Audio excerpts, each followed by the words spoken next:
বাবাকে বললাম চাকরি ছেড়ে দিব। বাবা বলল না, সম্ভব না।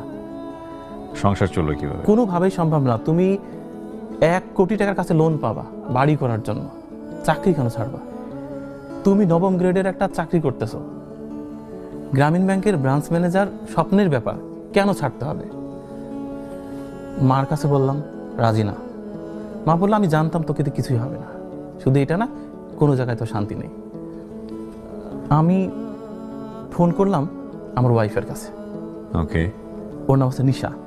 আমি একদিন ভোর রাতে আমি নিশাকে ফোন করলাম, বললাম নিশা আমি চাকরিটা ছেড়ে দিতে চাচ্ছি, তুমি একমাত্র পারো যে আমার অনুমতি দিতে।